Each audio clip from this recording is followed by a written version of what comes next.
Right now, at this very moment, something is happening in the Middle East that is going to affect your life, whether you care about foreign policy or not. And I need you to understand why, because this is not just some far off conflict between countries most Americans can't find on a map. This is about the price you pay at the gas pump tomorrow morning. This is about whether American service members end up deployed in yet another war zone. And this is about whether the most powerful country on earth actually has a say in how its own military resources are being used. Serious. So let's get into it.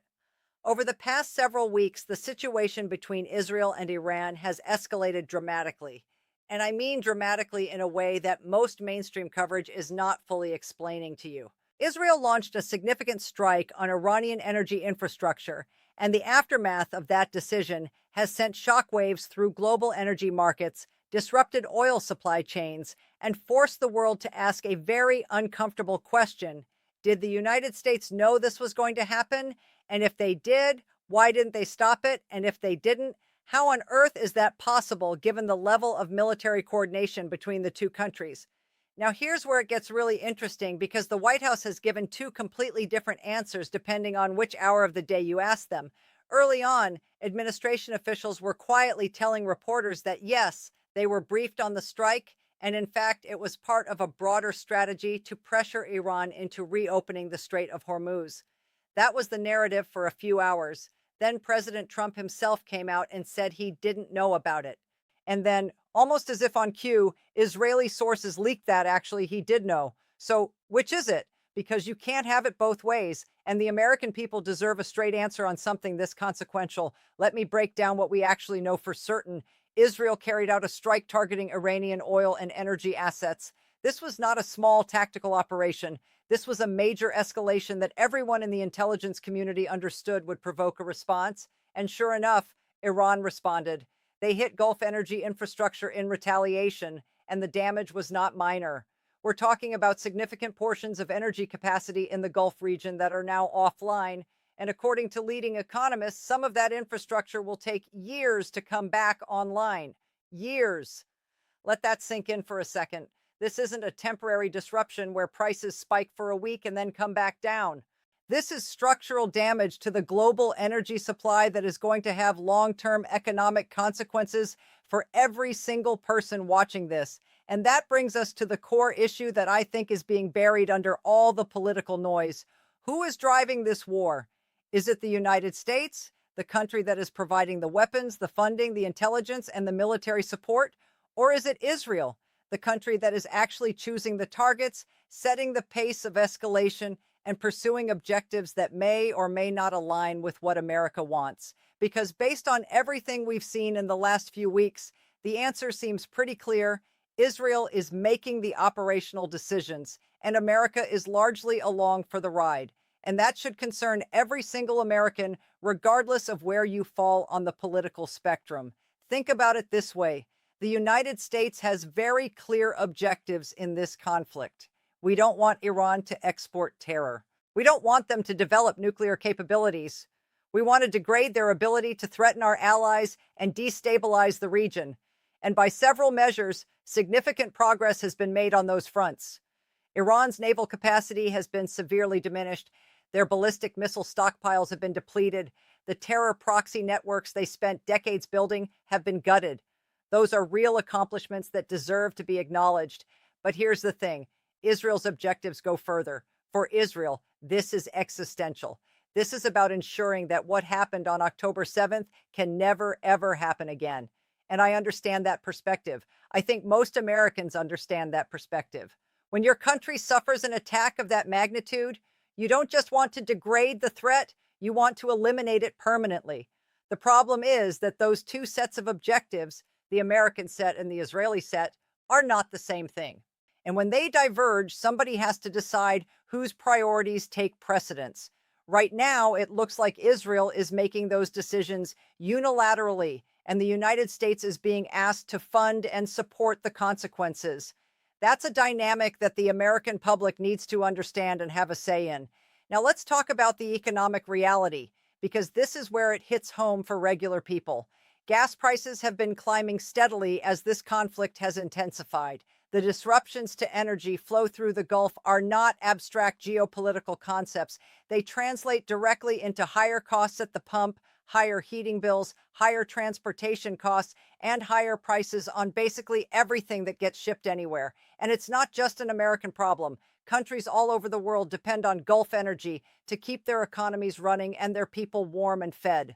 When you damage that infrastructure, you're not just hitting a military target, you're affecting the lives of hundreds of millions of people who have nothing to do with this conflict. One of the most alarming assessments came from a well-known economist who pointed out that we've crossed a critical threshold. We've gone from disrupting energy infrastructure to actually destroying it.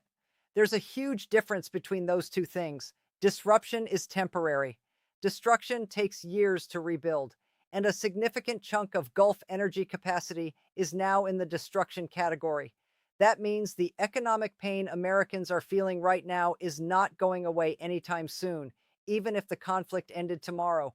The damage is done, and the recovery will take time and cost money that could have been spent on things that actually improve American lives. So where does that leave us? Well, the situation in Washington is fascinating if you pay close attention to what different people are saying. President Trump has repeatedly stated that he wants to wrap this up quickly. He keeps saying it.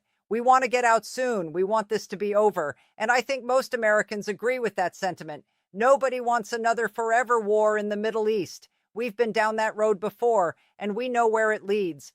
But then you listen to what Prime Minister Netanyahu is saying, and it's a completely different timeline. He's talking about finishing the job, about not allowing Iran to ever reconstitute its capabilities, about continuing operations until Israel's security is fully guaranteed. And look, I'm not here to judge whether that's a reasonable position for a leader in his situation. It might very well be, but it is fundamentally incompatible with the idea of ending this conflict soon. Both of those things cannot be true at the same time. Either we're getting out soon or we're staying until Israel says the job is done. Those are two very different commitments with very different costs. And right now, nobody in a position of authority is being honest with the American people about which one it's actually going to be. And I want to take a moment here to really drive this point home for anyone who might be thinking, well, this is just politics as usual. Both sides are probably exaggerating. No, this is not normal. We have the leader of the free world saying one thing and our closest ally in the Middle East doing the exact opposite. We have a Secretary of Defense being grilled in congressional hearings about whether America controls the tempo of its own military engagements, and the answers coming back are not reassuring. We have senior intelligence officials being asked basic questions about coordination and communication, and the responses are full of hedging and deflection. This is a moment that historians are going to look back on and ask, did the American people understand what was happening in real time, and did they demand accountability from their leaders? I hope the answer to both of those questions is yes. And I want to be clear about something. This is not about being pro-Israel or anti-Israel. This is not about being pro-Trump or anti-Trump.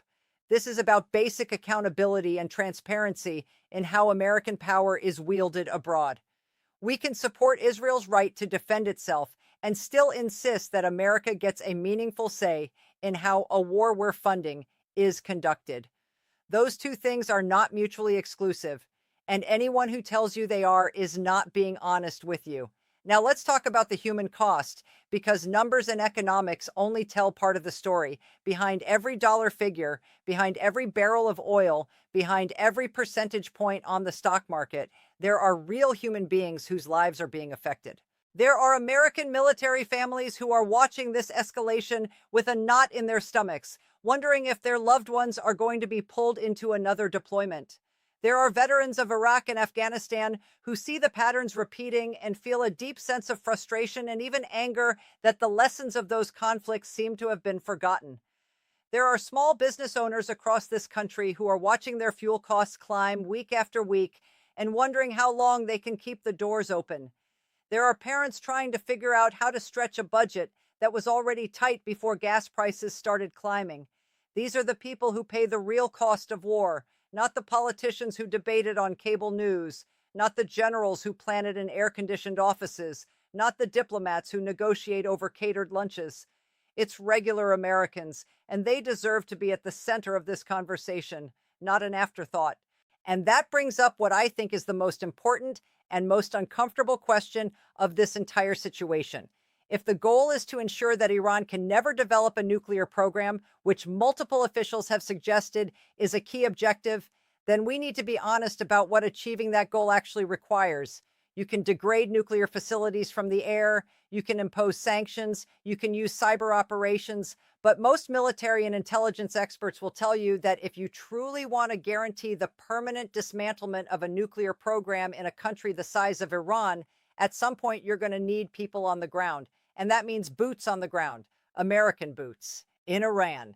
And that is a conversation that nobody in Washington wants to have right now because they know how the American public would react. But it's a conversation we need to have because if that's where this is headed, the American people deserve to know before we're already committed, not after. Let me also address something that's been circulating heavily online, which is the idea that President Trump is simply doing whatever Netanyahu asks him to do. Based on what we've actually seen and heard, that doesn't seem to be the case.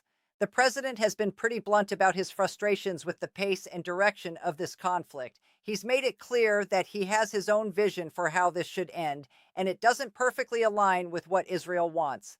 At the same time, Netanyahu has been publicly respectful and deferential to the president, but there's a pattern here that's worth noting. The deference comes after the decisions are already made. Israel acts, and then Netanyahu shows up and plays the good ally. But by then, the escalation has already happened, the retaliation has already been triggered, and the economic damage has already been done. It's a pattern that gives America the appearance of being in control without actually being in control. And that's a distinction that matters enormously when American treasure and potentially American lives are on the line. Now I want to zoom out for a second and talk about the bigger picture, because there's another dimension to this that doesn't get enough attention. The Gulf states, Saudi Arabia, the UAE, Qatar, and others have been making enormous investment commitments in the United States. We're talking about hundreds of billions of dollars in planned investments across technology, infrastructure, energy, and other sectors. Those commitments were made in a context of relative stability and a belief that the Trump administration would be a reliable partner in maintaining order in the region. But what's happening right now is threatening all of that. The Gulf economies have essentially been in crisis mode for weeks. Their energy infrastructure is being damaged. Their shipping lanes are disrupted. Their own security is being affected by a conflict they didn't start and can't control. And at some point, those countries are going to start asking themselves whether they can afford to keep making the investments they promised when their own economic foundations are being shaken. That's not just a Middle East problem. That's an American economic problem because those investments create jobs and opportunity here at home. And by the way, let's not forget the energy independence conversation that has been a central part of American policy discussions for decades. For years, leaders on both sides of the aisle have talked about the need for the United States to reduce its dependence on foreign energy so that conflicts exactly like this one don't have the power to dictate what Americans pay at the pump. And yet here we are, watching a conflict halfway around the world drive up costs for American families in real time. It's a stark reminder that energy independence isn't just a talking point. It's a national security imperative. And every week that this conflict drags on without a clear resolution is another week that reminds us just how vulnerable we still are to instability in that part of the world. I also want to address the diplomatic angle here, because there's a piece of this puzzle that doesn't get nearly enough coverage. Before this latest round of escalation, there were conversations happening behind the scenes about the possibility of broader diplomatic engagement in the region. The Gulf states were cautiously optimistic about a path toward de-escalation and normalization. There were economic partnerships being discussed, security frameworks being explored, and a general sense that the region might actually be moving toward a more stable future. All of that is now in jeopardy. Every strike, every counterstrike, every retaliatory action pushes those diplomatic possibilities further out of reach. And the tragedy of it is that the people who will suffer the most from the collapse of those diplomatic efforts are not the leaders making the decisions. It's the ordinary citizens in every affected country who just want to live in peace and provide for their families. So when people tell you that what's happening in the Middle East doesn't affect you. They're either uninformed or they're not being straight with you. Everything about this conflict has direct consequences for the American economy, for American security, and for America's standing in the world. And here's what really frustrates me about the way this whole thing is being covered and discussed. There's this tendency in Washington to treat the military successes and the broader strategic questions as if they're the same conversation, and they're not. Yes, Iran's military capabilities have been significantly degraded. Yes, the terror proxy networks are in shambles. Yes, the naval threat has been neutralized. Those are facts, and they represent genuine achievements. But military success and strategic success are not the same thing. You can win every battle and still lose the war if you don't have a clear plan for how it ends. And right now, we don't have that plan, or if we do, nobody's sharing it with the American public. What's the end game? What does done look like? At what point do we say the objectives have been achieved and it's time to bring our involvement to a close? Nobody can answer that question. Not the president, not the Secretary of Defense, not the congressional leadership, nobody. And that silence is deafening, because history has taught us that wars without clear endpoints have a way of dragging on far longer and costing far more than anyone initially expected. We saw it in Afghanistan. We saw it in Iraq. And we're seeing the early warning signs of the same pattern here. Let me also talk about the intelligence question, because I think it's more important than people realize. The debate about whether the U.S. knew about the Israeli strike in advance is not just a political gotcha game. It goes to the heart of how our national security apparatus functions. The United States and Israel have one of the deepest intelligence sharing relationships in the world.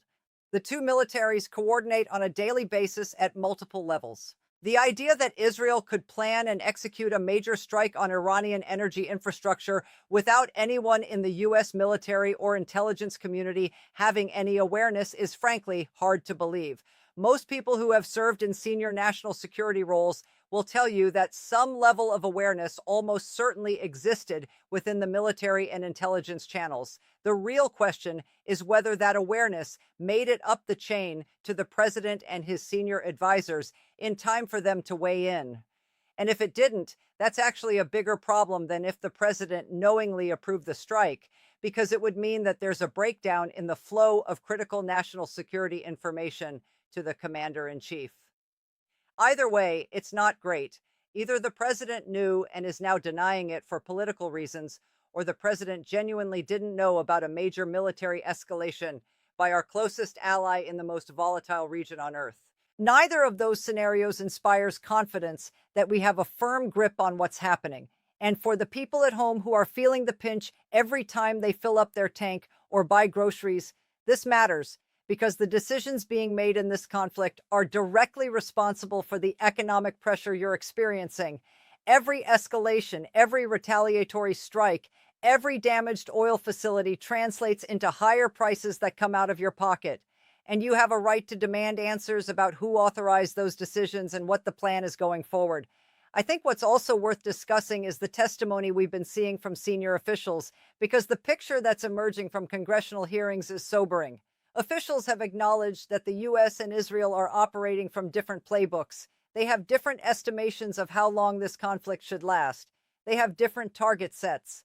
They have different assessments of what constitutes an acceptable level of escalation. And yet, American resources, your tax dollars, our military equipment, our intelligence capabilities, are being used to support a campaign whose direction is increasingly being determined by another country's leadership. That's not an anti-Israel statement. That's just a factual observation about the current dynamic, and it's something that Congress and the American public should be deeply engaged in debating, because at the end of the day, this is supposed to be a government of the people, by the people, for the people, and the people deserve to know what their government is doing in their name and with their money. So where do we go from here? Honestly, I think the coming days and weeks are going to be absolutely critical. The tension between President Trump's stated desire to wind down this conflict and Israel's determination to press forward is going to come to a head. It has to. Because the economic costs are mounting, the regional instability is growing, and the risk of a wider war is increasing with every new escalation. Someone is going to have to blink. And the question that every American should be asking their representatives, their senators, and their president is simple. What is the plan? What will it cost? And when does it end? Because we've earned the right to know. We're the ones paying for it, and potentially we're the ones who will be asked to send our sons and daughters to fight it. That's not something that should be decided behind closed doors by leaders who can't even agree on the basic facts of what's happening. That's a decision that belongs to the American people, and it's time we started acting like it. And look, I know this is a lot to take in. There are so many moving pieces here, so many competing interests, so many voices trying to spin this in their preferred direction. But I think if you strip away all the noise, all the political posturing, all the cable news shouting matches, the core of this issue is actually pretty simple. America is involved in a conflict that is costing us dearly. The partner we're supporting in that conflict has different goals than we do. The economic consequences are hitting American families right now, today, every time they buy gas or groceries. And the people in charge cannot agree on when or how this ends. That's not a complicated situation to understand. It's a complicated situation to solve, but understanding it is step one.